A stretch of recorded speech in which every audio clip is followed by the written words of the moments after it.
پیغمبر علیه صلوات و سلام د دې امت مثال ورکړه ده. ابو کبشان مری صاحب نه روایت ده. پیغمبر علیه السلام فرمایي مثل هذه الامه کمثل اربعه نفر د څلورو کسانو په شان دی لکه څلور مزدوران دي. از یې راغلي وو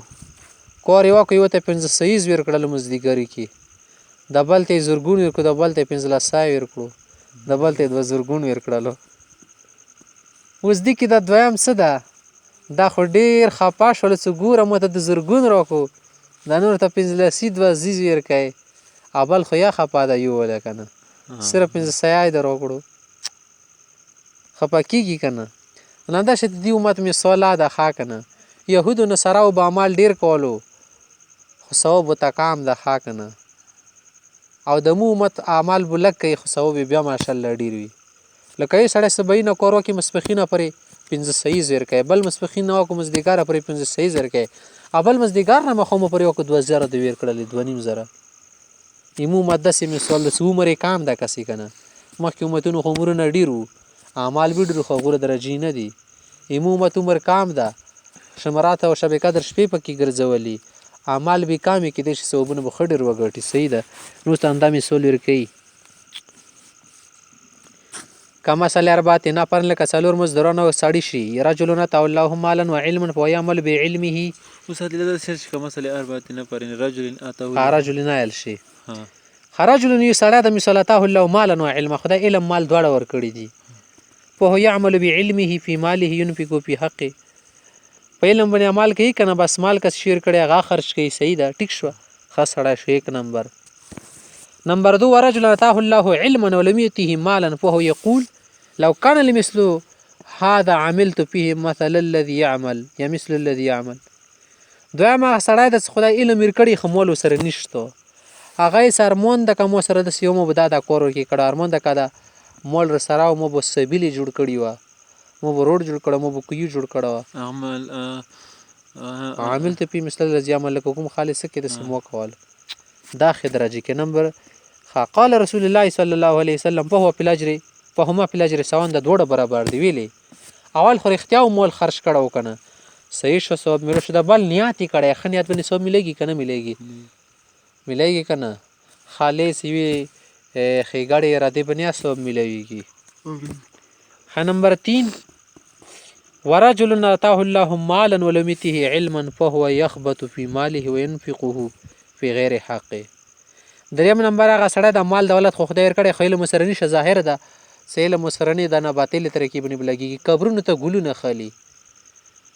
ګوډه یې را ډاک کړه او بله ورځ یې ټول قبرونو باندې ګلونه یې خېجولي وو زموږ باندې اختر ده د قبرونو ولته خوشحالۍ نصیبېږي حالانکې الون د دنیا کې ساره د څنګه خوشحالۍ باندې پوهېږي ته دغ دیواله ته زغ دیواله ته په دې ته پوهېږي دا چې ته اختره ته مو ته میټۍ پخایې رکاویانه خوریانه خبره نه هېڅ نه. صحیح ده که نه.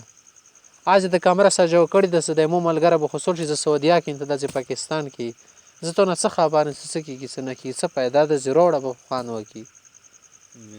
نه ته دې په ځای باندې نیک اعمالو ته وروسته چې ته خوشحاله کړي که نه چې ته دوه رکعته نافل ورپسې وکړه. نو اوس دا وګوره علم سره نشته غریب سره مول سره ډېر ده دې خیر ادا کړی چې زیر ثواب وګټه د قبرونو له خوشحال شي واکې دا غلط ادا کړله چې خوشحال شي د څه پوهېږي. نو څه ګوره ګناه کې اختی خبته اشوا شو که نه غوا په شاندې روان ده غوا په څه نه پوهېږي دا په څه نه پوهېږي غوا ته ګل مخکې که خوري دا په ګل بینوانې نه پوهېږي که نه مول څنګه لګول شي دیوه څنګه لګولو. ټیک شوه. نمبر 4 ورجل لم یؤته الله علما ولا مالا څلورم هغه د څه نه دي دین او د نه څه دین مال او علم دواړه سره نشته علم نشته نه څه شی به واکړي مال نشته نه څه شی به واکړي خو یو خړ شولو خړه هېڅ شی نه نه حاصلېږي صحیح د خالي مالنګ به تیل شي نه دی دوی نه دی پیسې ښه دوسیې فهو یقول لو كان لمثل مال هذا کارمون د پلنکي غونې مول سره وه که نه عملت فيه مثل الذي عمل دی غونې مو به دا کارونه کړي وه او که دې غونې علم سره پلنکه علم خو سره رموند کوي نه خو مول پسې لګیا وي اول که نه ننده که قال رسول الله صلی الله علیه وسلم فهما فی الوزر سوا د اخري دوه سړي په بوج کې ګناه کې برابر دي. اول سره مال وو خو علم سره نه غلط به خرج کې د بل سره مال نشته خو دوت یې یارمون د کپلنکی غونې سره روپۍ وکنه تماشام به کړی و دو خود سینې کنه څه خامال مکړ دو سی دو خود دویم سړی سره تړلای کنه اول سړی چوغو خامال کولو مولا وسره ماشاءالله دویم سره مول نو خو ماسي خو خودي خو خیر دی بي کنه سرمن د پلکی ونه خکرم کړي د بل بیکواره د مول سره شته علم نشته تماشو کې لګي نشو کې لګي چرسوبیسي کې لګي د سولرام د دوی سرمن د پلکی ونه مول سره نشته علم خاص نشته کنه ارمن د کوم سره پاسه پلکی ونه تماشا مور واستله ګونو کې ته برابر د دي خو په خیره د تماشې ته کدای شي ساغنه غاټه ورولې خو غریب سره ششتونه خدای د گنجی ته نو کوي ما کې څخ خپل پخه وګري دې د سیمه سوال ده نو کو سره شنو خپل پخه وګري خرمون دې ډیر کې صحیح ده